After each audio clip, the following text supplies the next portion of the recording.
Ruggiero Conti did not usually wait for anyone, but that night, close to 3 in the morning, he sat in the dark living room of his New York mansion with his jacket still on, his sleeves rolled up, and his gun resting on the table beside him. The house was silent, the city lights reflecting faintly through the tall windows. His men had gone home hours ago. The meeting was over. The tension with rival families could wait. But she couldn't. Grace, his maid, the woman he had barely noticed for months, always moving quietly through the hallways in her plain uniform, hair tied back, eyes lowered, voice soft. She cleaned, organized, and disappeared into the background as if she didn't exist. Until tonight. He hadn't planned to walk down that hallway. He hadn't planned to stop. But he did, because he saw something that made him forget how to breathe for a second. A woman. A beautiful woman. Not the invisible girl he knew. Not the quiet maid who avoided every glance. A woman in a fitted black dress, hair loose around her shoulders, lips with a faint hint of color, heels that clicked softly on the floor. She stood at the end of the corridor, adjusting her earrings in the mirror. Her reflection was calm, confident, and nothing like the version he had grown used to. It took Ruggiero 5 steps to realize it was her. Grace. He had stared without a word. She had turned, surprised to see him, and froze for a second, as if waiting for him to yell at her. But he didn't. He couldn't. His chest had tightened in a way he didn't like. His pulse rose and anger mixed with something he didn't want to name. "Where are you going?" he asked, his voice low. She swallowed. "Out." "With who?" "Friends." He hated the answer, hated the dress, hated not recognizing her, hated that he had never noticed her before, hated that he cared. When she walked past him, her perfume brushed the air. Light, soft, nothing like the sterile smell of cleaning products he associated with her. She didn't look back. She left through the main door, and the sound of her steps faded. He ordered 2 men to follow her without explaining why. And now, hours later, Ruggiero sat still, jaw clenched, eyes on the front door, waiting for her to come back inside. The clock turned 3:07 a.m. He heard steps outside. A key turned softly in the lock. Grace entered, closing the door carefully, thinking everyone was asleep. She took 2 steps into the living room and froze when she saw him sitting there in the dark. Her eyes widened. "Mr. Conti, I didn't know you were late," he cut, leaning forward. "You said you were going out with friends. That usually ends before sunrise." Grace straightened her shoulders. "I'm off the clock. My schedule after work isn't your responsibility." He stood. His height made her tilt her head back. It was the closest they had ever been. Her makeup was smudged from hours of dancing. Her hair was slightly messy from the night air. Her cheeks were flushed. She looked alive. It irritated him more. "You came home alone," he said, voice tight. "Yes." "You shouldn't walk alone in this city, not at this hour." She frowned. "I've been doing it for years." "Not anymore." "Why?" she asked, arms crossing. He didn't have an answer that made sense. "Because you look like trouble? Because every man who saw you tonight looked too long? Because I didn't know you could look like this and now I can't unsee it." He simply said, "You work in this house. That makes your safety my responsibility." She shook her head, annoyed. "This is control, not concern." He stepped closer. "Call it whatever you want. Just don't come home this late again." Her breath caught for a second. Not out of fear, but because she didn't expect him to sound jealous. Jealous. He felt it again. It tasted like fire. "Good night, Mr. Conti," she whispered, moving past him and heading toward the stairs. He didn't sleep, not even for a second. He kept seeing her hair loose, her smile, the way she laughed with her friends when his men followed her to the nightclub. He had watched everything through the SUV window. Grace dancing, Grace hugging a guy, Grace shining in ways she never did in his house. He hated every part of it. By morning, Ruggiero was sitting at the long dining table, coffee untouched, eyes fixed on the doorway. He didn't know why he felt restless. He didn't know why he had been so affected. But he knew something had shifted inside him. Footsteps approached. Grace entered the dining room, not in her uniform, but in jeans, a fitted top, light makeup, and a jacket thrown casually over her arm. Again, he felt his jaw lock. "Going somewhere?" he asked, not hiding his irritation. She nodded. "Yes. It's my day off." "Dressed like that?" Her eyebrows raised. "What's wrong with the way I'm dressed?" He didn't answer. Because the truth was simple and unacceptable. She looked beautiful again. Natural, fresh, young, and absolutely not invisible. "Where?" he demanded. She let out a slow breath. "I have a second job." His eyes narrowed. "Since when?" "Since before I came to work here." He stood. "Where is it?" "That's personal. It becomes my business if it puts you in danger." She shook her head. "I'm not in danger, Mr. Conti. I work at a club, bartending. That's it." "A club? The same one from last night?" The thought hit him like a punch. He stepped closer. "I'll drive you." "No," she answered immediately. "Absolutely not." He tilted his head slightly. No one denied him. No one. But she did. "I said I'll drive you," he repeated, firmer. "I said no. I don't want my boss showing up where I work. It would be strange. And uncomfortable." Uncomfortable. He didn't understand why that word bothered him so much. "I don't like surprises," Ruggiero said. "And I don't like being followed," she shot back, her expression sharp. He froze. She knew. She had felt it. He didn't apologize. He never apologized. Instead, he walked around the table and grabbed his keys. "If you don't tell me the address," he said calmly, "I will find it myself." Grace closed her eyes for 1 second, frustrated, then gave him a tired look. "Please don't cause problems for me. I need that job." His chest tightened. "For money?" he asked. "Yes." He didn't like that answer either. He didn't like anything about this situation. "You're leaving now," he said, voice controlled. "I'll follow, whether you want it or not." Grace stared at him, stunned, angry, confused. He didn't wait for her reaction. He grabbed his coat, walked out the door, and headed to his black SUV. From the entrance, she watched him with disbelief. He wasn't bluffing. He wasn't going to let her go alone. Not today. Not ever again. She exhaled, defeated, and walked down the steps. Ruggiero opened the passenger door for her. She hesitated for a moment, then got in. He closed the door gently but firmly and walked to the driver's side. She buckled her seatbelt without a word. He started the engine, eyes forward, jaw tight. "Give me the address," he said. "No." He turned to her slowly. "Grace." She glared at him. "I said no." He inhaled once, deep, dangerous. "Then I'll follow you," he decided. She clenched her fists. "Fine." She stepped out of the car and walked down the driveway. He stayed behind her at a distance, letting her lead. 5 minutes later, she reached the sidewalk and headed toward the subway entrance. He followed from inside the SUV, the engine humming quietly. His eyes locked on her. She sensed his stare but didn't look back. Only when she was about to enter the station did she stop, turn, and face the SUV. The morning sunlight hit her hair.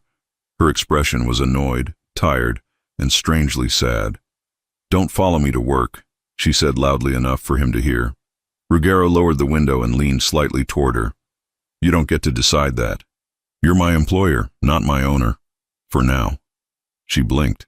"What does that mean?" He didn't answer, not because he didn't know, but because he didn't like the answer forming in his mind. He watched her disappear into the subway station. 5 seconds. 10 seconds. He placed both hands on the steering wheel, fighting the urge to go after her. Then he started the engine again. He wasn't going home. He wasn't finished. Grace had a second life. A life he had never known. A life he was about to see up close. Because Ruggiero Conti followed her anyway. Straight to the nightclub. Straight to the place where she hid the version of herself she never showed him.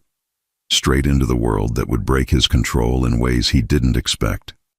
Ruggiero Conti did not belong in that kind of club, and everyone knew it the second he walked in. The bouncer at the door straightened his back. The music softened in his ears for a moment as his focus narrowed on the man in the dark suit, open collar, sharp eyes. People moved out of the way even though he did not ask. Ruggiero just walked, shoulders relaxed, expression calm, two of his men a few steps behind. Neon lights cut through the dim interior.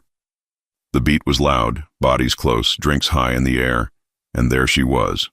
Grace stood behind the bar with her hair tied in a high ponytail, a black tank top, jeans, and an apron with a row of pens and bottle openers clipped to it.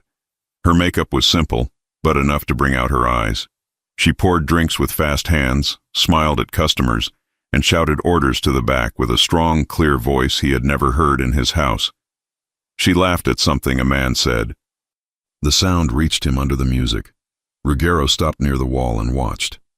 Ethan Collins stood beside her, mixing a drink and bumping her shoulder playfully.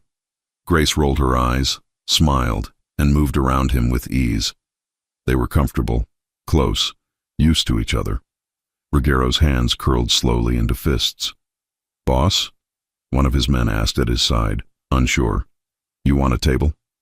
Ruggiero tore his gaze from the bar and scanned the room. "That corner," he said, pointing to a high table with a view of the entire floor. "Nobody else sits near us." "Yes, sir." In minutes, the staff had cleared the area.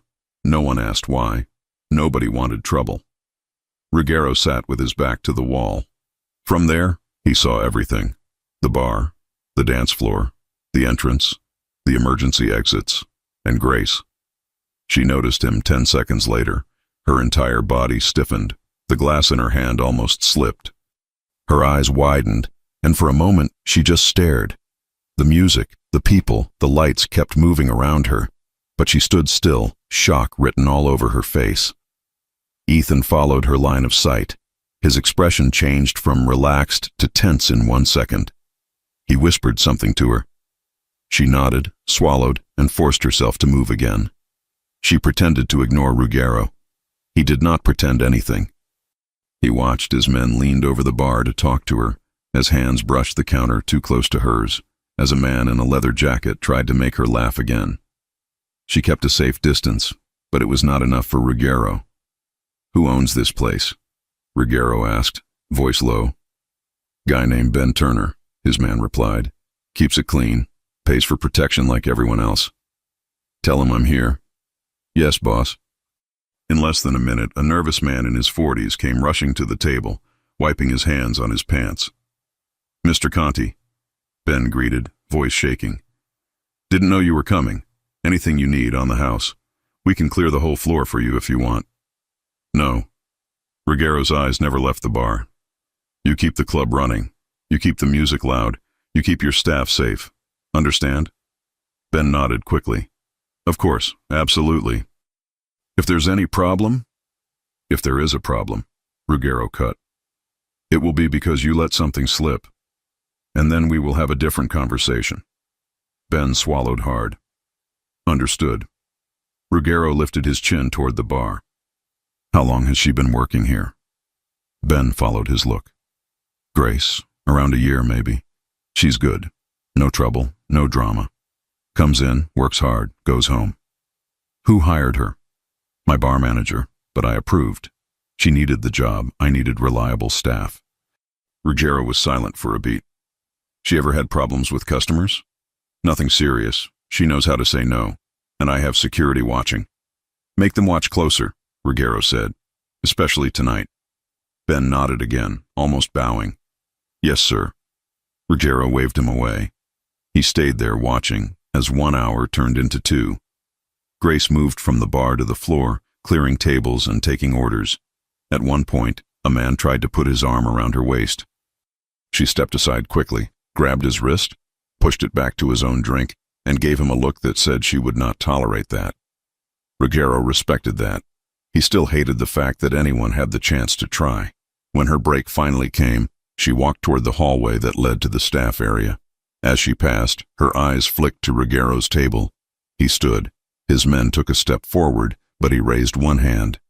"Stay." He followed Grace into the hallway. The music softened behind them. The light grew dimmer. the corridor narrow and lined with doors to small offices and storage rooms. Grace kept walking until she reached the end, where the noise was distant and the air a bit cooler. She turned sharply. "What are you doing here?" she demanded. Ruggiero stopped 2 steps from her. "I told you I don't like surprises. This is my job," she shot back. "My second job. I didn't invite you. You did not have to. You live under my roof. That makes your safety my concern." She let out a bitter breath. "No. It makes my salary your concern. My safety is my problem." His eyes hardened. "You walk alone at night. You arrive home at 3 in the morning. You serve drunk strangers. That makes it my problem too." "I've been doing this long before I met you," she replied. "I'm still here. That doesn't mean you will always be." She stared at him, chest rising and falling faster. "You followed me here. You watched me work. Do you see how wrong that is?" "What I see," he said, stepping closer, "is a woman who should not be carrying heavy trays until 4 in the morning just to keep paying for things she should not have to pay alone." She froze. He had hit a nerve, even if he did not know exactly which. "How much do you need?" he asked bluntly. Her eyes flashed with anger. "I didn't ask you for money. I didn't say you did. I'm asking how much you need so you stop putting yourself in stupid situations." Her chin lifted. "Serving drinks is not stupid. Working is not stupid. What's stupid is thinking you can fix everything with money." "I can fix a lot with money," he said, unbothered. "Rent, hospital bills, debts, all the things that keep you tired enough to accept a second job in a place full of drunk idiots." "Don't talk about this place like that," she snapped. "Ben gave me a job when no one else wanted to. Ethan covers shifts for me when I'm exhausted. This club saved me when things were bad. You don't get to walk in here and insult it." He watched her face tighten at the word saved. "Things were bad?" he repeated slowly. "How bad?" She looked away. "That's not your business. Everything that can get you hurt is my business. You're not my father," she said, voice shaking slightly. "You're not my husband. You're my boss. I clean your house. That's all." He stepped that last bit of distance between them. Her back almost touched the wall now. His shadow fell over her. Her breath rushed out, but she held his gaze. "Grace," he said softly, "I don't mix business with personal life. Ever. But I am telling you now. This is not just about work. If something happens to you because I look the other way, I will not accept that." Her heartbeat pounded in her ears. She hated the way his words affected her, hated the way concern sounded in his voice, hated that a part of her felt safer with him there. She pushed it down. "I need this job," she said in a lower tone. "I send money every month. My aunt is in a clinic in Pennsylvania. She can't work. I pay part of the bills. And I still have old debts from when I trusted the wrong people. You don't know any of that. So don't tell me to quit. Don't tell me to stop coming here. I can't." His jaw clenched. "I didn't know. Now I do." "And what changes?" she asked. "I decide how to protect you. I did not ask you to." "That does not matter." Silence fell between them for a moment. Her eyes dropped to his shirt.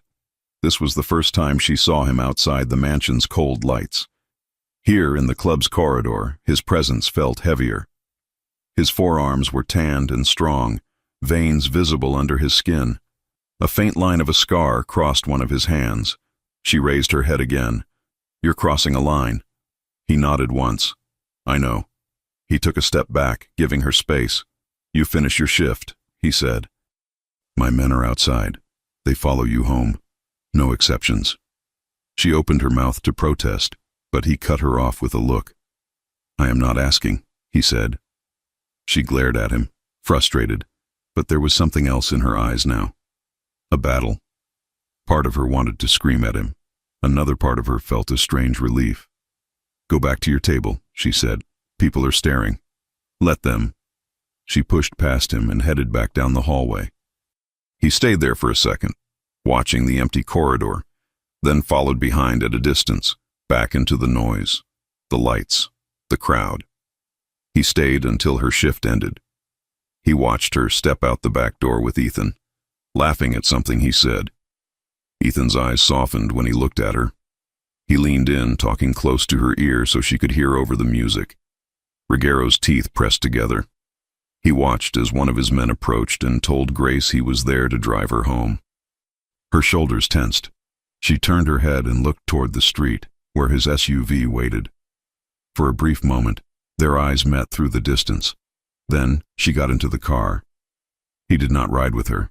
He stayed behind, talking to Ben in a low, serious tone, making sure the club understood something had changed. When Grace arrived at the mansion, the house was dark again. She entered quietly, thinking he was still out. He wasn't. He was in his office, watching the cameras, the car feed, the entrance, every angle of her return.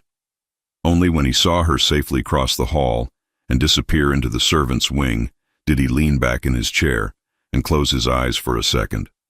Sleep still did not come. The next morning, he asked for her. Grace stood in front of his desk wearing her maid uniform again, hair pulled back tight, no makeup, eyes down. The contrast hit him harder than he expected. "How many hours do you work there?" he asked. She looked confused. "At the club?" "Yes. 4 or 5 nights a week, 6-hour shifts." "You live here. You work here 6 days a week," he said. "That's too much." She shrugged. "I manage." "You won't manage when you collapse." She stayed quiet. Ruggiero placed both hands on the desk. "From today, there are new rules." She tensed. "Rules?"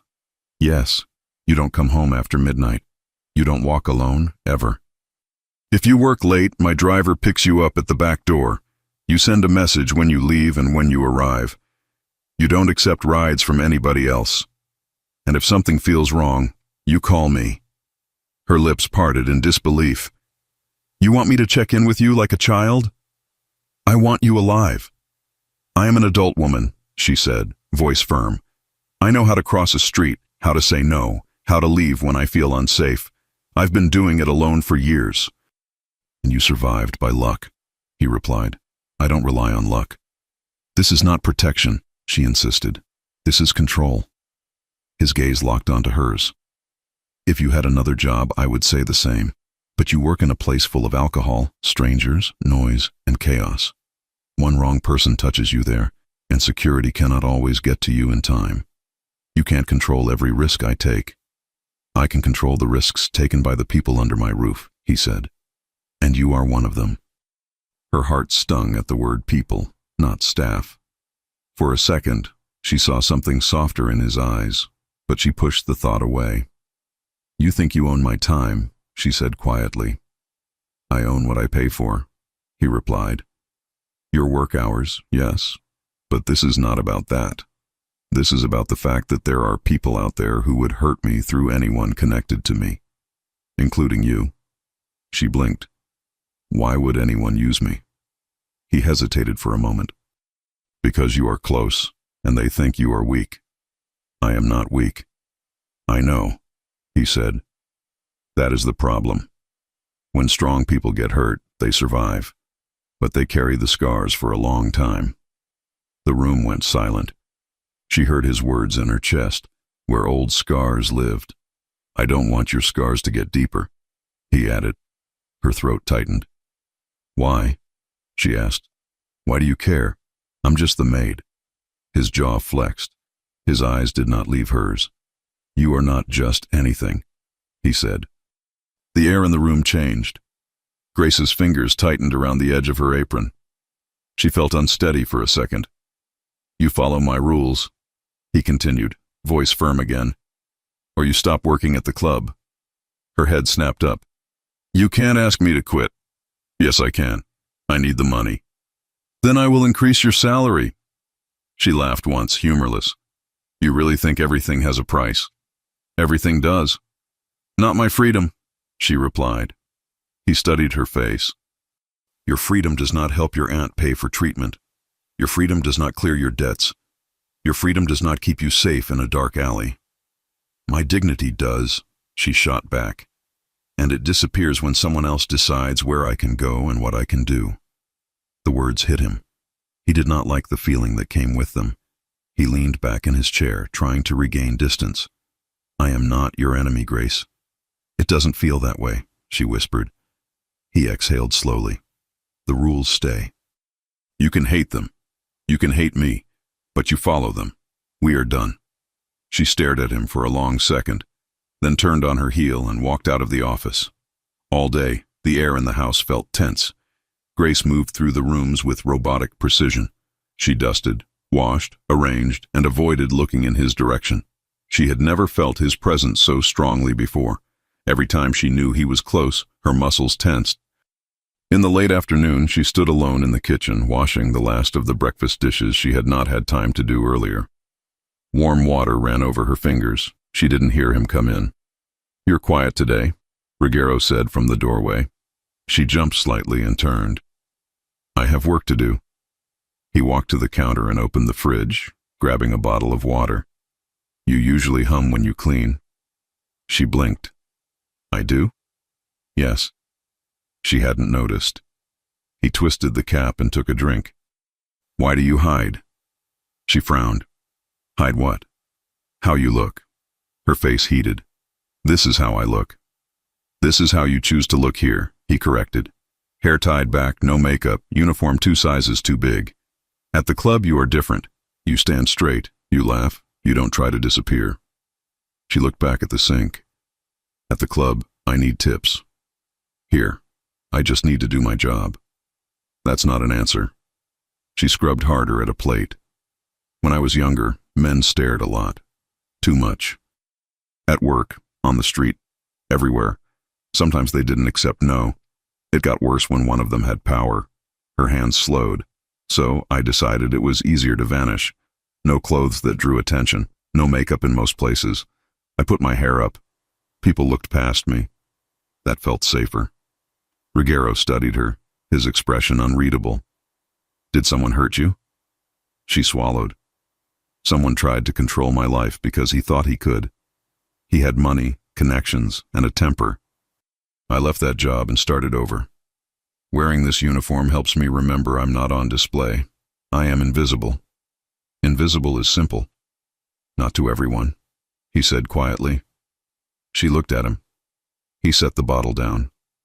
You can keep the uniform. You can tie your hair. If it makes you feel safer, do it. But don't confuse hiding with being protected.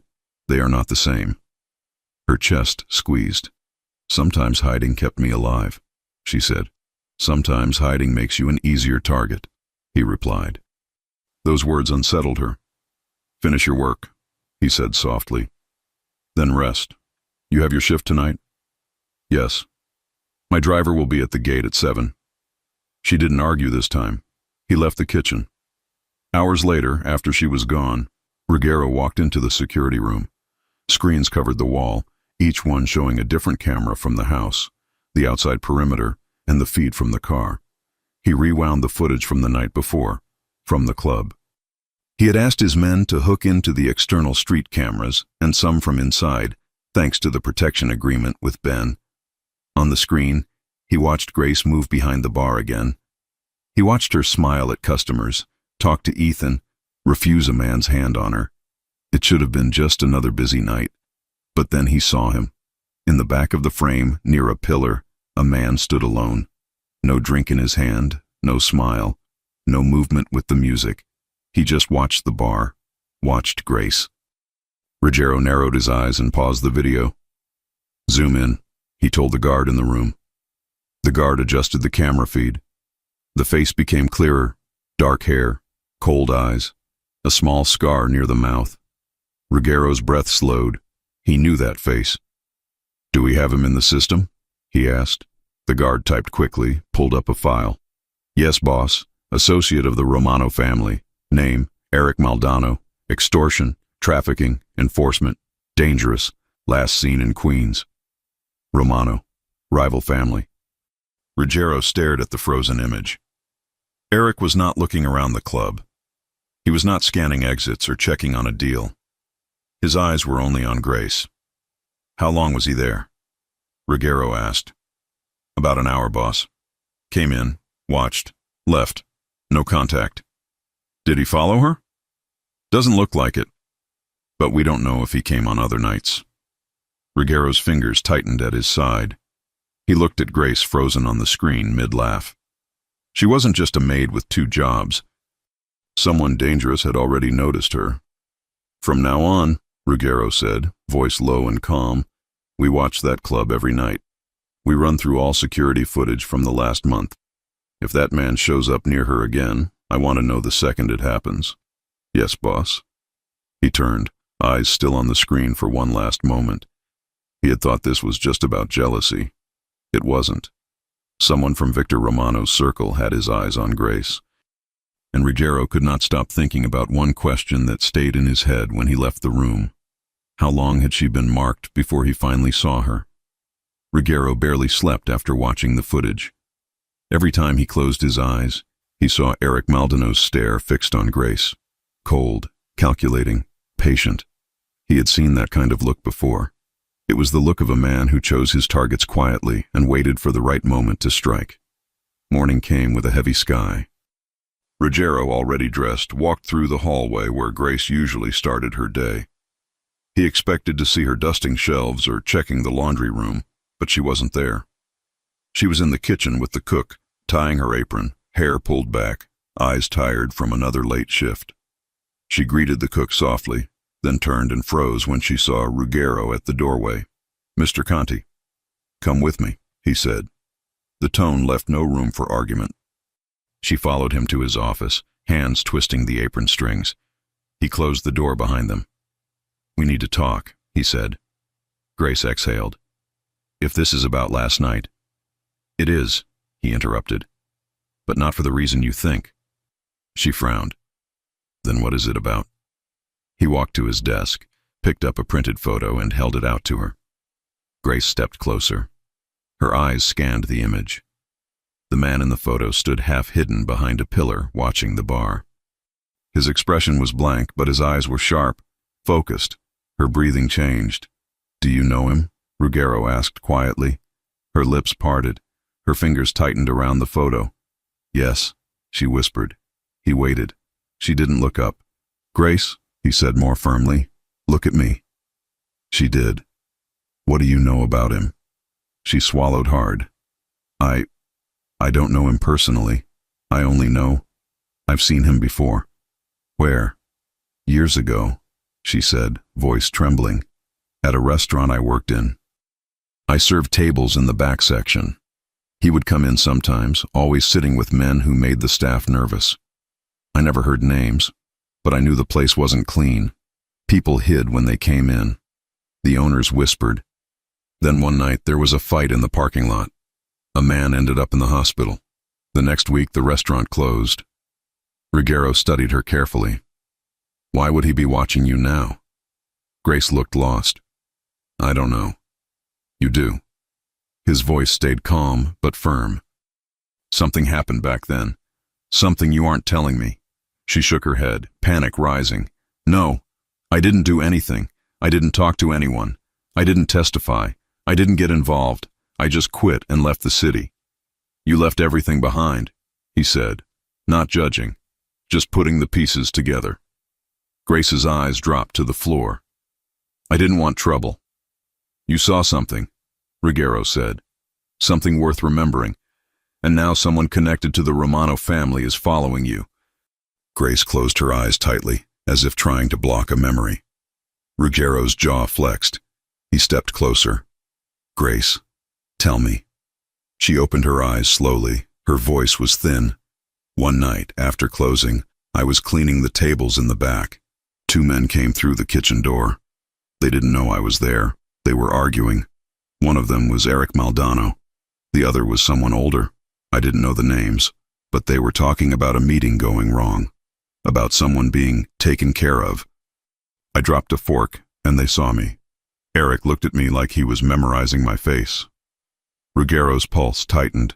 Grace hugged her arms around herself. The restaurant owner told me the next morning it was safer if I quit. He said people were asking questions about staff. I left that same week.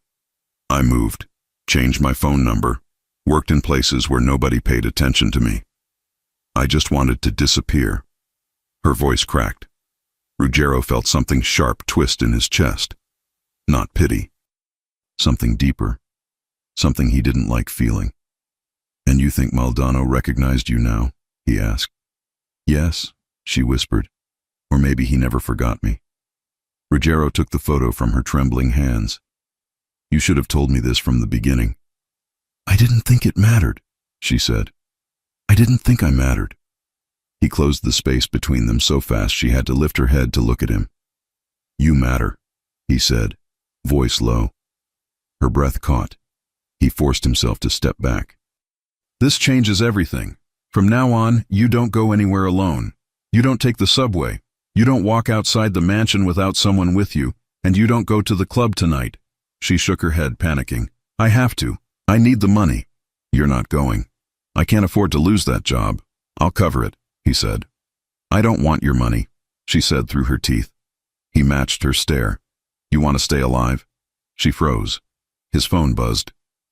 Logan Parker's name flashed on the screen. Ruggiero answered. "What?" "We found Maldonado's car near the mansion last night," Logan said. "Parked 2 blocks away. Stayed there for 30 minutes. Left around the time Grace got home." Grace stiffened. Ruggiero's eyes darkened. "Did he approach?" "No, but he's watching her." "And boss?" Logan hesitated. "There's something else. Someone inside our side may have tipped Romano off." Ruggiero frowned. "A leak?" "My guess? Someone low-level but with access to staff records or routines." Ruggiero's jaw tightened. "Find them." "Already on it." Ruggiero hung up. Grace watched him, fear creeping into her expression. "Someone was outside the mansion?" "Yes." "Watching me?" "Yes." She backed into the wall without realizing it, hands shaking. "Grace," Ruggiero said, stepping toward her. "Listen to me. Nobody is touching you. Not while you're under my roof." "Why?" she whispered, voice breaking. "Why would they come after me?" "Because you were in the wrong place years ago," Ruggiero said. "Because you saw something that involved them. And because hiding doesn't erase you from their memory." Tears filled her eyes, but she blinked them back. "I can't go through that again," she whispered. "I can't." "You won't," he said. Her voice shook. "You're saying that like you can control everything." "Because I can." She looked at him, really looked at him. Not as a boss. Not as a man trying to control her, but as someone who carried danger like a shadow and yet stood in front of her like a shield. "You can't protect me forever," she said softly. "I don't need forever," he replied. "I need until this ends." She looked tired, small, human, and for the first time Ruggiero saw how heavy her life had been long before she stepped into his mansion. He spoke again. "You're moving rooms." She frowned. "What?" "You're not staying in the servants' wing anymore. Too isolated, too easy to access from outside windows. You'll move to the secure floor." "The secure? That's near your room." "Yes, that's inappropriate. That's safe." "I don't want to be watched," she insisted. "You'll be protected." She pressed her lips together, angry, afraid, overwhelmed. "This is too much," she whispered. "It's necessary." He walked to the door and opened it. "Come. I'll show you where you'll stay." She followed him reluctantly, up 1 floor, past locked doors, past security panels. He opened a quiet hallway with only 4 rooms, his bedroom at one end, a guest suite at the other. He opened the guest room door. "This is yours." Grace stepped inside slowly. The room was twice the size of her old one, with a bed covered in clean white sheets, a window facing the garden, a private bathroom, and thick walls that muted the entire mansion. She turned to him. "I don't belong here." "You don't belong where someone can reach you through a window," he replied. "But this feels like—" She hesitated, searching for the right word. "It feels like I'm being kept. You're being protected. By force." He didn't deny it. She ran a hand over her face. "This is not normal. This is not what a job is supposed to be." "You think this is about your job?" he asked. She froze again, His voice quieted. If this were just about work, I would fire you and move you somewhere safer, but I'm not doing that. Her chest rose quickly. Why? He opened his mouth, then stopped. He didn't have a clean answer, not one he wanted to say out loud. He turned and walked toward the door. Take the day to rest. You're not leaving this floor without telling me. Ruggiero. He paused at the doorway. She had never said his name before. Not like that. He didn't turn around. You will tell me everything you remember about that night, he said. Even the things that scare you. She lowered her gaze. Why do you care so much? He didn't answer. He left the room and closed the door behind him. Hours later, night fell over the mansion. Grace sat on the edge of her new bed, trying to calm her breathing. The walls felt too close, too safe, too much like she was trapped between a protector and a threat she didn't understand. A soft sound echoed from the hallway. Ruggiero on the phone, voice low, angry. She stepped closer to the door, listening. Rebecca, he said, I need the file from the Romano case, the one with witness reports, the one everyone was told to ignore. Send it encrypted. A pause. I don't care if it's confidential. Send it. Grace pressed her ear closer, pulse rising. Ruggiero continued. Someone inside my family is leaking. Someone with access to movement schedules. Someone who knew which nights she left the house. Grace's stomach twisted. Then his voice dropped lower. And one more thing. Her name showed up in a report connected to my father's old operations. That doesn't make sense. I want every document on that too. Grace's eyes widened. Her name? In a Conti file? She backed away from the door, suddenly dizzy. A connection she never knew about. A past she never asked for. A danger she had run from for years, now tied directly to the man who claimed he wanted to protect her. She sank onto the bed, heart pounding. What if Ruggiero wasn't the one saving her? What if she had walked straight into the house of the man whose world had destroyed her life once before? She swallowed hard, fear rising. Because if that was true, she wasn't safe at all. Grace didn't sleep that night. She lay in the large, unfamiliar room, staring at the ceiling while the weight of Ruggiero's phone call echoed in her ears.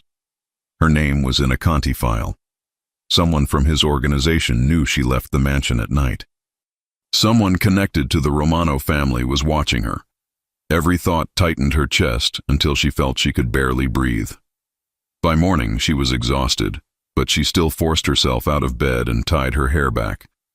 She didn't want to draw more attention than she already had. When she stepped into the hallway, Ruggiero's bedroom door opened.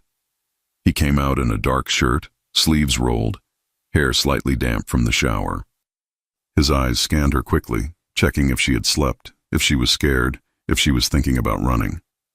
Good, he said quietly. You're up. We need to talk. Her stomach twisted. About what?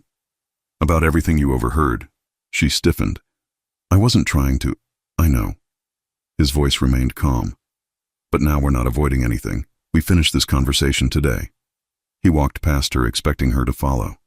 She did. Inside his office, the windows were half open, letting in the cold morning air.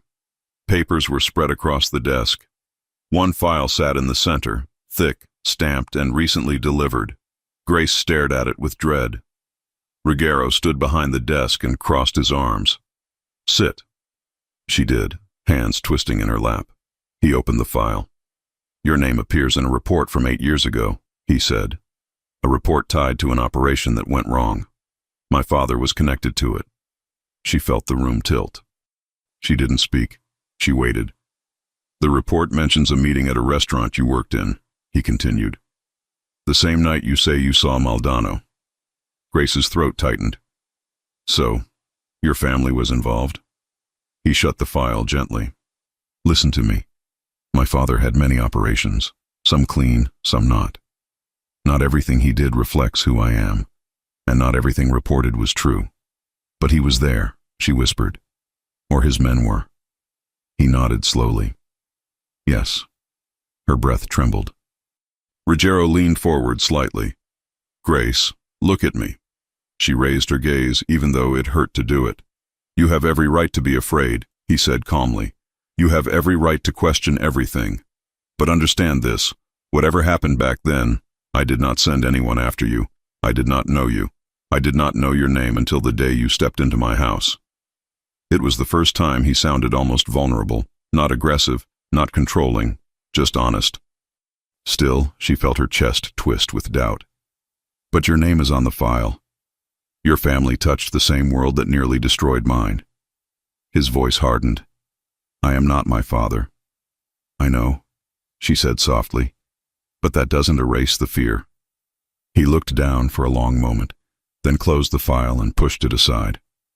Until we know the truth, he said. I need you close, very close. Her pulse quickened.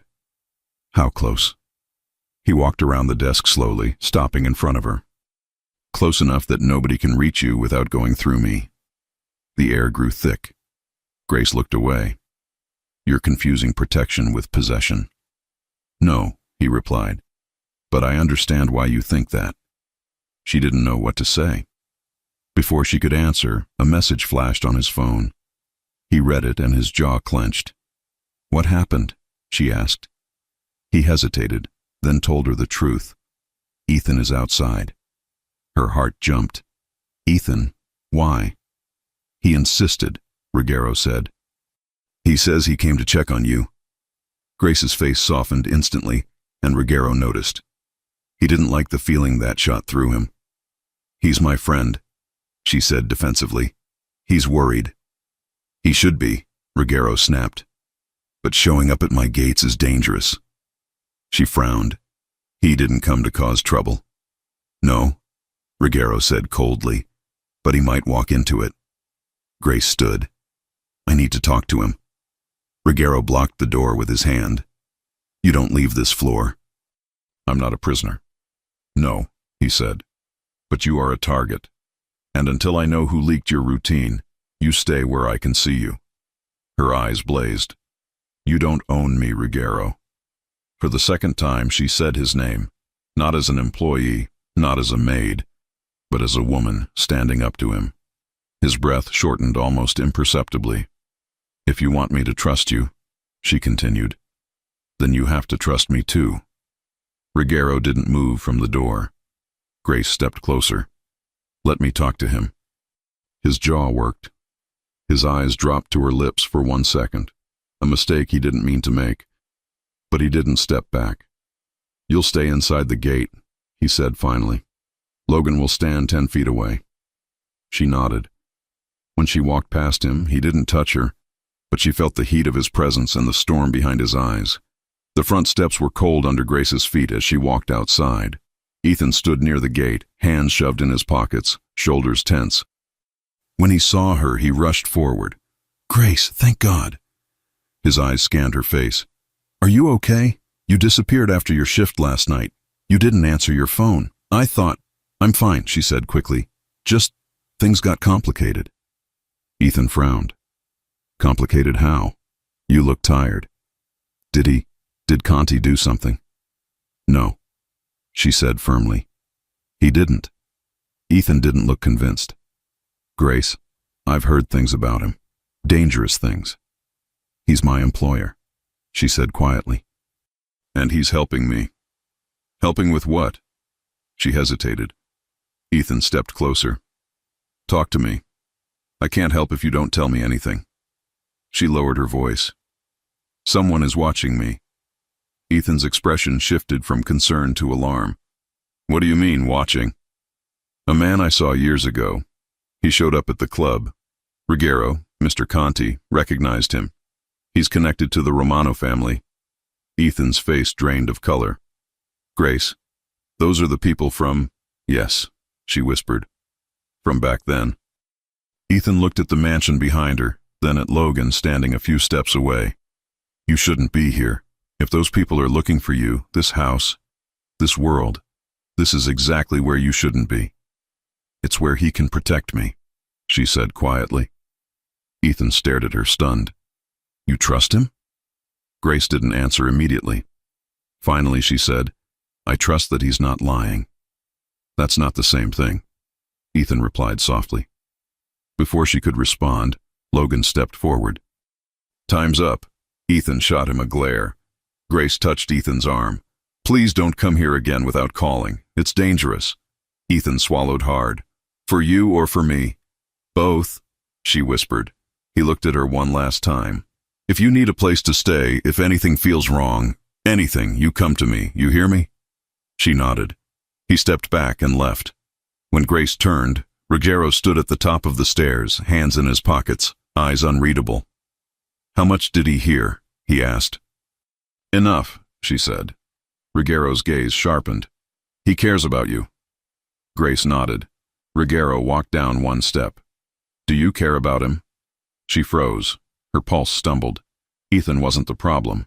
His question was. He's my friend, she said carefully. Ruggiero tilted his head slightly. Friends don't look at you the way he looked. She felt her cheeks warm. You have no right to judge that. I'm not judging, Ruggiero said. I'm observing. She took a breath, trying to steady herself. You're making something out of nothing. That's what you think. That's what I know. He stared at her for another long moment, then spoke quietly. If he becomes a risk, he won't, she interrupted. Don't threaten him. Ruggiero didn't answer. He walked past her into the house. She followed, frustrated, anxious, caught between two worlds she didn't understand. That night, the tension in the mansion felt heavier. Grace cleaned the kitchen slowly, her thoughts spinning. Ruggiero entered quietly, leaning against the counter. She didn't look at him. You're upset, he said. No, she replied. He waited. She sighed. Yes, he nodded once. You think I'm trying to control your life? You are. I'm trying to protect it. She stopped scrubbing a pan and turned to him. Do you hear yourself? You don't ask. You decide. You don't explain. You command. You don't give choices. You force them. He watched her carefully. If I asked, would you listen? She opened her mouth, then closed it. I don't know, she admitted. That's why I don't ask, he said. Their eyes locked. The air tightened between them. Grace, he said, stepping closer. You need to understand something. The more we discover about your past, the more dangerous this becomes. For you. For the people around you. For me. I didn't choose any of this, she said. I know, he answered. But it chose you. A chill ran through her. He moved even closer. Too close. She felt his breath, his warmth, the tension she kept trying to ignore. Her heart pounded. Tell me to step back, he said softly. She looked up at him. She tried to say the words, but her lips stayed shut. He exhaled slowly, as if holding himself still took effort. Grace. A knock on the door broke the moment. Logan entered without waiting. Boss, he said tightly. We found the leak. Ruggiero straightened instantly. Who? Logan swallowed. Someone close. How close? Logan hesitated. Close enough to know Grace's schedule. Close enough to know the servants' wing windows don't have alarms. Close enough to know when she left the house to go to the club. Grace felt her stomach drop. Ruggiero's expression darkened. Say the name. Logan finally answered. It's someone inside the mansion. Ruggiero froze. Grace's pulse spiked. Logan continued, voice low, tense. It's someone Grace sees every day. Grace's breath caught. Someone inside the mansion. Someone she trusted. Someone watching her movements. Ruggiero stepped closer to Logan. Which one? Logan said the name. Grace's blood ran cold. Because it was not a guard, not a cook, not a driver. It was someone who had access to every room. Someone who walked the halls freely. Someone invisible in the house, just like her. It was another staff member. The person who cleaned the guest rooms. The person who worked only at night. The person whose face she barely remembered because they blended into the background. Logan's voice dropped to a whisper. It's the night custodian. And he met with Victor Romano 2 days ago. Grace felt the floor tilt under her feet. Grace could barely process the name that came out of Logan's mouth. The night custodian. A man she barely noticed. Someone who moved quietly through the halls, always looking down, always avoiding eye contact. He worked at the hours when most of the staff slept. He had access to laundry rooms, storage spaces, back entrances, and security blind spots. And he had been meeting with Victor Romano. Grace felt her stomach twist so hard she almost leaned on the counter for support. Ruggiero didn't move at first. He just stared at Logan with a coldness that made the entire kitchen feel 2 degrees colder. "Where is he now?" Ruggiero asked. "Gone," Logan replied. "Didn't show up tonight. Left early yesterday.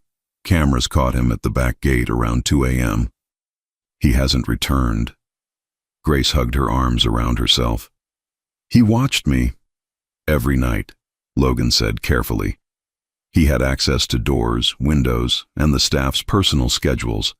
If he wanted to keep track of you, he could do it without anyone noticing. Her skin crawled. Every memory of walking alone through the servants' corridor suddenly felt dangerous. Ruggiero's jaw flexed. "Find him. Find him before Romano does." "We're working on it," Logan said.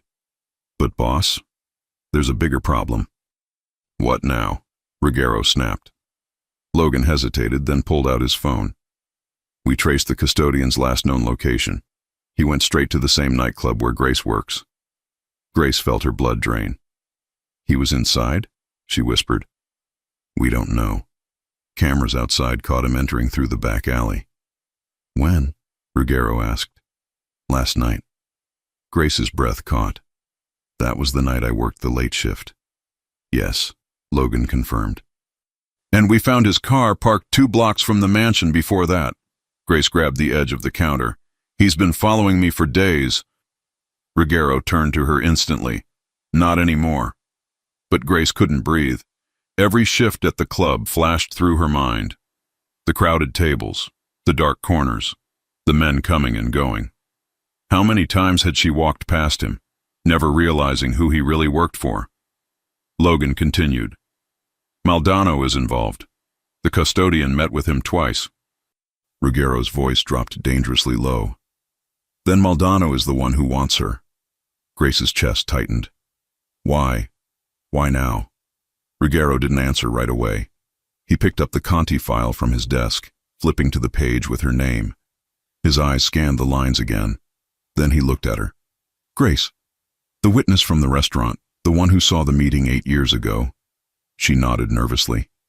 "That witness disappeared shortly after. Dead. Romano blamed a leak. Someone talked." Grace's face went pale. "But it wasn't me." "I know," Ruggiero said. "But Maldonado thinks you might have seen more than you realized. And if you disappear now, it looks clean. They're covering old tracks." Grace sank into a chair. "I tried so hard to be invisible. I thought it worked." Ruggiero stepped beside her and placed a hand on the chair's back, close enough to feel his presence but not touching her. "You were invisible," he said, "until someone inside my house pointed directly at you." Grace's eyes stung. Ruggiero's voice softened. "We're going to fix this." Before she could answer, Logan's phone buzzed. He read the message, then swore under his breath. "Boss, we have movement." Ruggiero straightened. "Speak." 2 black cars spotted near the club, plates connected to Romano's crew. They're circling the block. Grace's pulse jumped. "Ethan is working tonight." Ruggiero was already grabbing his jacket. "Logan, get the car." Grace stood instantly. "I'm coming." "No," Ruggiero said. "I'm not staying here alone," she insisted. "Not when they're involved. Not when people I care about might be in danger." He froze at that word, care, but didn't address it. "Stay close to me," he said. They rushed to the SUV.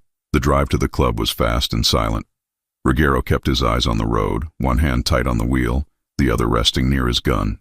Grace's hands shook on her lap. She kept replaying her shifts, her walks home, the shadows in the alley behind the club. She had always believed danger lived far from her. Now it felt like it had been beside her for weeks. When they reached the block, the street hummed with music and neon lights. But something felt wrong. Too quiet in some corners. Too many men standing near parked cars. Too many eyes moving toward the entrance. Logan pulled out his weapon and checked the magazine. Ruggiero turned to Grace. "Do not leave my side." "I won't." He opened the door and stepped out. She followed close behind, heart hammering. As they crossed the street toward the alley behind the club, Grace stopped suddenly. Ethan. He stood near the back door, throwing trash into the dumpster, talking to another staff member. He hadn't seen them. Grace's relief broke through her panic for a second. But before she called his name, Logan's hand grabbed her shoulder sharply. "Don't move," Logan whispered. She froze. Ruggiero stepped forward, eyes narrowing. From the dark end of the alley, a van rolled forward slowly. Its headlights were off. Grace's heartbeat thundered. "Logan, there," Ruggiero ordered. Logan moved instantly, lifting his gun, stepping in front of Grace. The van accelerated. "Ethan!" Grace screamed. Ethan turned at the same moment the van doors swung open. Masked men jumped out. Everything happened at once. Gunshots exploded. Ethan dove behind the dumpster. Grace screamed. Ruggiero grabbed her, yanking her behind a row of metal crates, shielding her with his own body as bullets slammed into the wall behind them. "Stay down!" he shouted, but Grace was already shaking violently, the sound of gunfire tearing through her chest. Ruggiero aimed his gun around the crates and fired. Logan fired from the left, hitting one of the masked men. Two more tried to rush Ethan, but Ruggiero shot another in the leg, sending him down screaming. The van reversed suddenly, trying to escape. But Logan hit the tire. The van swerved, crashed into a trash bin, and the last masked man tried to run. Ruggiero tackled him hard, pinning him to the ground, gun to his skull. "Who sent you?" Ruggiero demanded. The man spit blood. "You know who." "Say it." "Maldonado," the man hissed. "He wants the girl." Grace felt the world spin. Ethan rushed to her side, grabbing her arms. "Grace, are you okay? Did they hit you?" "I'm fine," she whispered, shaking uncontrollably. "I'm fine." Ruggiero slammed the man against the pavement. "Why now? Why tonight?" The masked man laughed darkly. "Because your leak gave the schedule. He said this was her last shift before you locked her down." Maldonado said, "Move fast." Ruggiero's eyes turned to ice. "Where is he?" "You'll never get him," the man spat. Ruggiero didn't waste time. He knocked the man out cold. "Logan," he ordered, "call the cleanup team." "On it." Ruggiero then turned to Grace. She stood frozen, tears streaking down her face, Ethan supporting her. Ruggiero walked to her slowly. When she looked up, her voice trembled. "You took a bullet." His shirt sleeve was torn, stained with blood. "It's nothing," he said. Ethan glared. "It is not nothing. You risked getting killed." Ruggiero ignored him. "Grace, look at me." She lifted her head. "You're alive," he said. "That's all that matters." Her tears fell harder. But this time, they weren't from fear. They were from the sickening realization that everything she tried to run from had finally caught up to her, and the one person standing between her and death was the man she had been afraid to trust. Ruggiero placed a hand gently on her cheek, wiping a tear with his thumb. "You're done working here," he said quietly. "We're leaving." She nodded, unable to speak. Ethan grabbed her hand. "Grace, you're not going with him, are you?" Grace hesitated, torn between two worlds. Ruggiero stared at the hand Ethan held. "Let her go," Ruggiero said. Ethan didn't move. "She's not your prisoner." "No," Ruggiero said calmly. "But she is under my protection. Something you can't give her." "Because you're the problem," Ethan snapped. "Your world puts her in danger." "Tonight wasn't my world," Ruggiero said. "It was hers." Grace gasped softly. Ruggiero finally pulled her away from Ethan. She didn't resist. Ethan stepped back, devastated. "Grace, don't disappear, please." She looked at him with guilt and heartbreak. "I'm sorry." Then Ruggiero guided her to the SUV. Inside, Grace trembled and pressed her hands together. "Where are we going?" she asked. "To a safe house," Ruggiero replied. "Somewhere no one can reach you." "No one," she echoed. "No one but me," he said. She shivered, not from fear. He reached over, placing his hand over hers. "Grace, look at me." She turned. "You're safe now." But instead of reassuring her, the words hit her with a truth she couldn't ignore. She felt safest with him, even when she shouldn't. The safe house was isolated. quiet, surrounded by trees, with no neighbors in sight.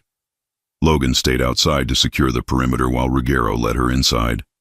The moment the door closed, the silence felt different. Heavy, intimate, warm. Grace sat on the couch, hands shaking. Ruggiero knelt in front of her, gently taking her wrists. "You're not alone," he said. She swallowed hard. "I'm scared." "I know." He lifted her hands to his chest, letting her feel his heartbeat.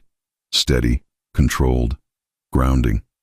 "You're shaking," he murmured. She closed her eyes. Everything happened so fast. When she opened them again, his face was inches from hers. "Ruggiero," she whispered. "Someone died because of me. Someone is after me. And now Ethan." "He's safe," Ruggiero said. "My men will watch him." "Why are they doing this?" she asked. "Why do they want me so badly?" He hesitated, then told her the truth. "Because someone told them you were the only survivor of a meeting that ruined their operation. Maldano believes you know something that could expose Romano." Grace felt the blood drain from her face. "But I don't know anything," she whispered. "You know enough that they want you gone." Her breath broke. He stood slowly. "There's more." Her eyes widened.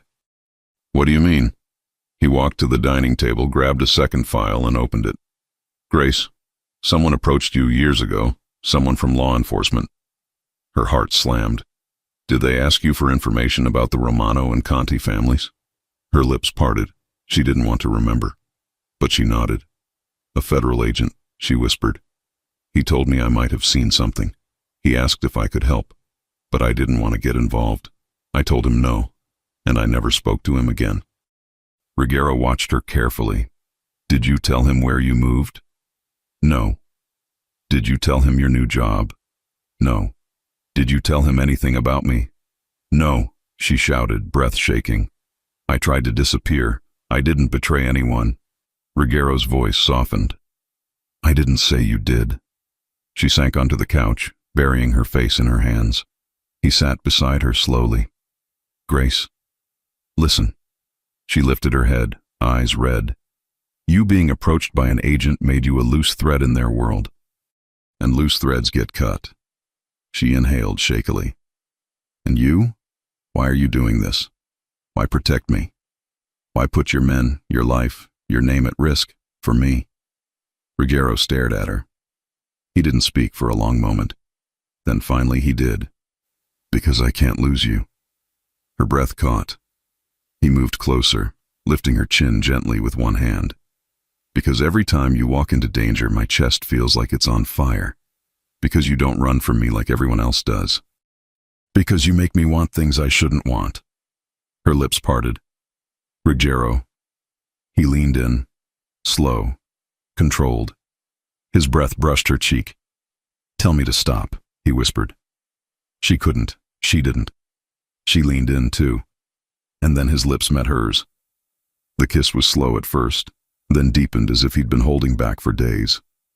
She gripped his shirt, pulling him closer. He cupped her face, sliding his thumb along her jaw, kissing her with a hunger that made her tremble. When he finally pulled back, his forehead rested on hers. "This doesn't change the danger," he said quietly. "But I won't pretend anymore." She touched his cheek gently. "Neither will I." Before he could kiss her again, Logan's voice blasted through the door. "Boss!" Ruggiero jumped up instantly, gun out. Grace's chest tightened with fear. Logan burst inside. "We found the traitor, and we found out who he works with." "Who?" Ruggiero demanded. Logan swallowed hard. "It's worse than we thought." "He wasn't working alone." Ruggiero's eyes narrowed. "Who else is involved?" Logan took a breath. "Someone from inside your circle met with Victor Romano tonight, and they're planning a hit on you." Ruggiero froze. Grace's hand flew to her mouth. Logan continued. "And boss, the meeting is happening right now." Ruggiero stepped forward. "Where?" Logan met his eyes. "At Grace's nightclub." Grace's heart stopped. Grace felt the room drop away the moment Logan spoke those words. A meeting. A betrayal. A planned hit. And all of it happening right now, at her nightclub, the place where she served drinks, laughed with co-workers, and thought she was safe. Ruggiero's voice cut through the shock like a blade. Who met with Romano? Logan didn't blink. Someone high enough to know your movements, high enough to know you came here tonight, high enough to know you would leave the mansion to protect her. Ruggiero's eyes narrowed. Say the name. Logan swallowed. Darren Russo. Grace froze. She knew that name. Darren had been in the mansion almost every day since she started working there. He handled repairs, deliveries, staff schedules, always polite, always blending into the background. Quiet, helpful, friendly, a man no one noticed. And that was exactly why he had been the perfect leak. Ruggiero took one step, then another, his jaw locked. Russo had access to cameras, schedules, staff routines. And your meetings, Logan added. He was there during the briefings. He heard everything, Grace whispered. He knew when I worked at the club. He knew everything, Logan said. Ruggiero didn't waste another second. We move now. Logan nodded. The SUV is still hot. No plates, no trackers. Grace stood, trembling. I'm coming. Ruggiero turned. No, you stay here. She shook her head violently. My co-workers are there. Ethan is there. You said Romano's men plan to hit. That place will turn into a battlefield. And that's exactly why you're staying behind. I am not staying, she cried. I'm not hiding while people I know get hurt. Ruggiero stepped closer, voice low. If something happens to you, Romano wins. Everything I've done becomes meaningless. And if something happens to them, she demanded, do their lives matter less? Ruggiero closed his eyes briefly. She didn't understand. Couldn't see the conflict. She was the center of the threat. The reason Romano was moving. The key piece in a game she never asked to play. But she mattered to him. More than she should. We don't fight about this, he said, voice sharp. Not now. She stepped closer, face inches from his. Then don't ask me to be someone who hides in the dark while others bleed. His breath caught. Logan cleared his throat awkwardly, trying to look anywhere but at them. Boss? We need to go. Ruggiero opened his eyes again. Grace, he said, stay behind me, no matter what. Her chest tightened. I will. It was the closest thing to permission he was going to get. They rushed out. The drive to the club was fast and brutal. Tires cut through the wet asphalt. Lights streaked past the windows. Grace sat between Ruggiero and Logan, gripping the seatbelt hard enough to hurt her palms. Tell me everything, Ruggiero said, eyes forward. Logan answered. Russo was seen entering the club through the back alley. Maldano's men followed. Romano is expected to arrive in person. In person? Ruggiero repeated. Logan nodded. Yes, this isn't about business. This is personal. They're done hiding. Ruggiero's jaw tightened. Then so am I. The SUV skidded to a stop 2 blocks away. Logan killed the lights. Approach on foot, Ruggiero ordered. Grace stepped out, heart pounding hard against her ribs. She could already hear shouting from inside the club. Glass breaking. Someone screaming. Her chest tightened. We're too late. Ruggiero took her arm. No, we're early enough. They ran. Smoke drifted through the broken front door of the nightclub. The music had stopped. The interior lights flickered. Figures rushed across the floor, some running away, others fighting. Ruggiero raised his gun immediately. Logan mirrored him. Grace stayed close behind, covering her mouth from the smell of spilled alcohol and smoke. Then she saw Ethan. He was crouched behind an overturned table, trying to drag an injured co-worker to safety. Blood soaked the man's shirt. Ethan held a bar towel over the wound, but his hands shook. Ethan, she screamed. He whipped around, eyes widening at the sight of her. Grace, what are you doing here? Get out! They're inside! 3 men burst from the VIP section, guns raised. Grace froze. Ruggiero didn't. He stepped in front of her so fast her breath caught. Gunshots exploded through the club. Ruggiero fired. 2 clean shots. each finding its mark. Logan took the third man. The gunfire echoed off the walls. Ethan stared at Ruggiero with shock and fear. "You... how... no time," Ruggiero growled. "Get him out the back." Logan rushed to help Ethan carry the injured man toward the rear exit. Ruggiero turned to Grace. "Stay with me." She nodded, but her eyes were fixed on the VIP hallway.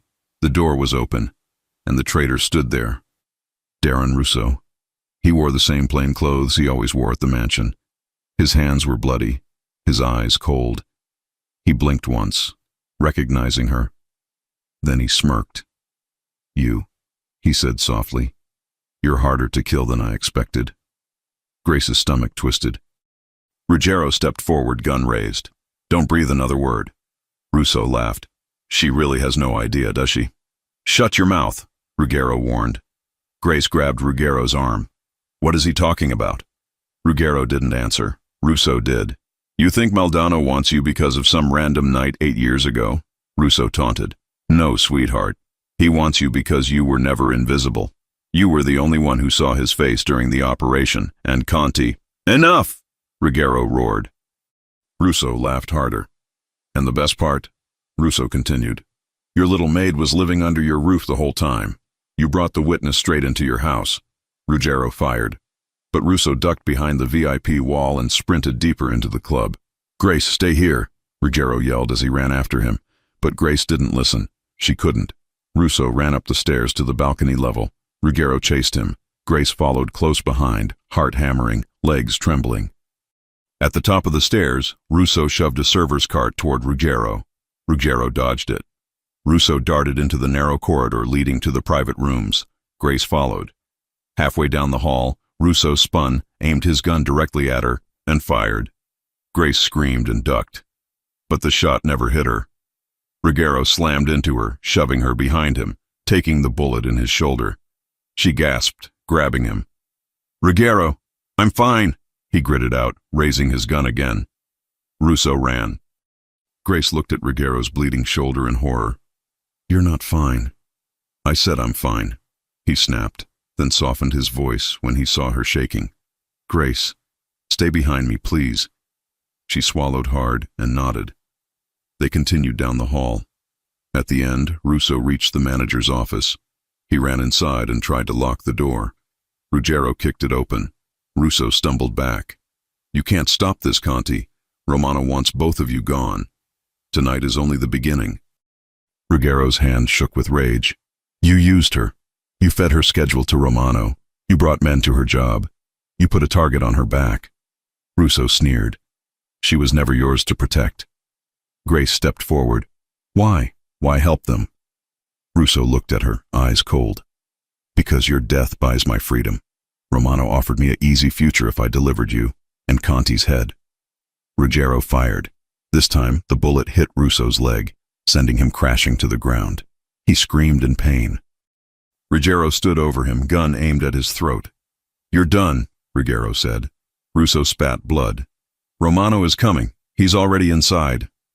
Grace's breath caught. "Inside where?" A voice cut through the hallway. "Right here." Grace turned slowly. Victor Romano stood in the doorway of the office. Tall, calm, hands in his pockets, flanked by 2 gunmen. His eyes landed first on Ruggiero, then on Grace. "Finally," Romano said, "the girl who ruined everything." Grace stepped back, trembling. Ruggiero raised his gun, standing in front of her as her shield. "You touch her, you die." Romano smirked. "You still don't understand, Conti. I'm not here for you. I'm here for her. You? You're just collateral if you get in the way. Over my dead body. That's the plan." Romano raised his hand. 2 gunmen lifted their weapons. Grace's heart nearly stopped. "Ruggiero," she whispered. He glanced back at her briefly. "Do not move." The first gunman fired. Ruggiero shoved Grace against the wall, shielding her again.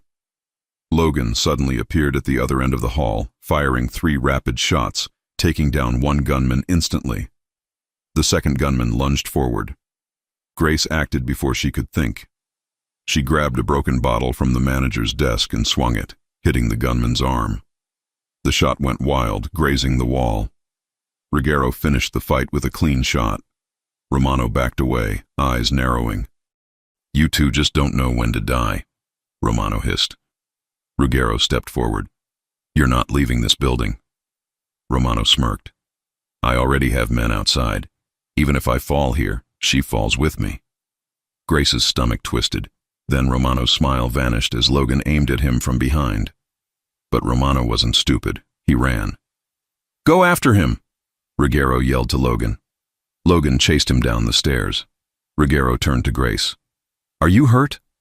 "No," she whispered, shaking. He cupped her face with his uninjured hand. "You were brave." "You got shot," she said, voice cracking. "Doesn't matter." "It matters to me." Their eyes locked. For a moment, the world around them disappeared. But it came back with a crash. Gunfire roared downstairs again. Logan shouted something Ruggiero couldn't hear. "Grace," Ruggiero said, gripping her face gently. "Listen to me. Romano won't stop, not unless I make a deal he can't refuse." She frowned, confused. "What deal?" Ruggiero didn't answer. Not yet. He only said, "When this ends, things will change." Her heart clenched. "What does that mean?" Another burst of gunfire shook the club. Ruggiero took her hand. "Stay with me." They ran down the stairs. Smoke filled the air. Broken tables, shattered glass, scattered cash, chaos everywhere. Logan appeared behind a column, breathless. "Boss, Romano's escaping through the side exit." "I'm going after him," Ruggiero said. "You stay with Grace." "No," Grace said fiercely. "I'm coming." "You're not." "Yes," she insisted. "You said we don't lie to each other anymore." Ruggiero paused. She was right. But he couldn't bring her into the final confrontation. "No," he said, voice firm. "You stay here with Logan." "But—" Ruggiero grabbed her face again, lowering his voice. "Grace, I need you alive." Her breath caught. Before she could argue, Ruggiero turned and ran toward the side exit. "Boss!" Logan shouted. "Stop!" But Ruggiero didn't stop. He was going after Romano alone. Grace pressed a hand to her chest, heart pounding in fear. Logan cursed under his breath. "Grace, stay behind me." "What is he planning?" she whispered. Logan hesitated, then answered honestly. "A deal. One he'll only tell you after it's too late." Grace's eyes widened. "What deal?" Logan didn't look at her. "He's going to offer Romano something that puts himself at risk, something that protects you no matter what." Grace felt the world tilt. "What risk?" she demanded. Logan finally met her eyes. "The kind men like Ruggiero only take once." Grace's breath stopped cold. "What is he going to do?" she whispered. Logan didn't answer. He just said the truth, the one thing more terrifying than any gunshot. He's going to sacrifice something he's never given up for anyone. Grace's throat tightened. "His empire?" "No," Logan said softly. "His life." Grace couldn't breathe after Logan's words. "His life," he'd said. "Not his power. Not his position. Not his control. His life." Her legs weakened. Logan grabbed her arm before she fell. "Stay with me. Don't panic." "Where is he?" she demanded, voice cracking. "Where did he go?" Logan's jaw clenched. "After Romano. If Romano escapes, the war continues. If Romano dies the wrong way, another war starts. Ruggiero thinks the only solution is a deal." "What deal?" Logan hesitated. "A full surrender. Immunity for you. Protection for a few loyal men." Ruggiero steps down. Disappears. Gives up everything. Grace shook her head violently. "He wouldn't do that." "For you," Logan said. "He already started." Grace's heart slammed against her ribs. "Take me to him. Now." "We can't go in blind." "I'm not asking," she snapped. "I'm telling you. Take me to him." Logan hesitated only 2 seconds, then nodded. "Stay behind me." They pushed through the back exit of the ruined club. Smoke drifted into the night. Sirens echoed in the distance. Broken glass crunched under their feet. A black sedan was parked crooked at the far end of the alley, one door open. Romano's car, gone. But then Logan pointed down the block. There. A warehouse stood across the street, abandoned, windows boarded, huge metal doors rusted shut. A faint light flickered inside. Logan cursed. He went in alone. Grace started running. "Grace," Logan called. But she didn't stop. She sprinted through the rain-soaked street, lungs burning, fear clawing up her throat. She pushed the warehouse door open. Inside, a single overhead bulb flickered, casting long shadows over concrete floors and rusted shelves. The air smelled like old metal and gasoline, and in the center of the room, Ruggero Conti stood face to face with Victor Romano. Romano had a gun. Ruggero didn't. Grace froze. Romano smirked when he saw her. Perfect timing. Ruggero's eyes widened. "Grace, get back." But she didn't. She stepped forward. Romano raised the gun toward Ruggero's chest. Grace screamed, "Stop!" Romano turned the gun toward her. Ruggero reacted instantly, stepping in front of her. Romano laughed. "Always the protector, always the fool." "You want to kill me?" Ruggero said, voice steady. "Fine, but let her go." Romano shook his head. "She's the whole reason we're here. You think I'm letting her walk away?" Ruggero raised his hand slowly. "Then take me instead." Grace gasped. "Ruggero, shut up," he whispered to her, voice shaking for the first time. Romano's eyes widened in amusement. "What is this? The great Ruggero Conti offering his life? For a maid?" "She is not just my maid," Ruggero said. The words hit Grace like a wave. Romano lowered his aim slightly. "Then tell me, Conti, what is she?" Ruggero looked at her, really looked at her. "She's the only person who ever made me want to leave this world." Grace's breath broke. Romano grinned, sensing the weakness. "So that's the deal? Your life for hers?" "Yes," Ruggero said. "No," Grace said fiercely. "No, absolutely not." She stepped in front of Ruggero. Romano blinked. "You're brave for someone with no leverage." "I have leverage," she said. "Me." Ruggero grabbed her arm. "Grace, stop." But she pulled away and faced Romano. "You kill me and you get nothing," she said. "No leverage over Ruggero, no advantage, no victory, because he'll hunt every one of you down. Deal or not." Romano laughed once, short and sharp. "You think you understand how this works?" "I understand this," she said. "You want the past gone. I'm the last witness. But I don't know anything that helps you. I never did. Killing me won't erase your mess. And killing Ruggero won't fix your weakness." Romano's smirk faltered. Grace stepped closer. "You're running out of men," she said. "Out of power, out of time. That's why you need this deal as much as he does." Ruggero stared at her, stunned. Romano's jaw tightened. His gun wavered. Grace's voice softened, but her eyes stayed sharp. "Let this go. Take the deal. Save yourself." Romano's eyes flicked between her and Ruggero. He lowered the gun. "It's a good speech," Romano murmured. "But you're wrong about one thing." Grace frowned. Romano smiled coldly. "I don't need the girl alive." He suddenly raised the gun toward her. Grace's heart stopped. A gunshot echoed. One. Just one. Romano stumbled backward, eyes wide, a bullet lodged in his chest. He collapsed onto the concrete floor. Behind him, Logan stood in the doorway with his gun raised. Grace gasped. Ruggero pulled her into his arms instantly. "You're okay. You're okay." She buried her face in his chest, breathing hard, shaking uncontrollably. Logan approached cautiously. "He's gone, boss. It's over." Ruggero held Grace tighter. "No, it's not over. Not yet." They left the warehouse as police sirens grew louder. Logan had a cleanup team on the way. Ruggero kept his arm around Grace the entire time, guiding her carefully through the rain. Back at the safe house, the silence felt different. Heavy. Final. Grace sat on the sofa, wrapped in a blanket, watching Ruggero pace the room with blood still drying on his shoulder. He finally stopped. "We need to talk," he said. Grace nodded. "About the deal?" He looked at her, surprised she knew. "You were going to give up everything. she said softly. For me. Ruggiero exhaled slowly. I was prepared to disappear, change my name, leave my men with protection and vanish so Romano's family wouldn't retaliate. Grace's eyes filled. You would have faked your death. His silence told her everything. Why? She whispered. He stepped toward her, stopping right in front of her knees. Because I can survive losing my empire, he said quietly. But I can't survive losing you.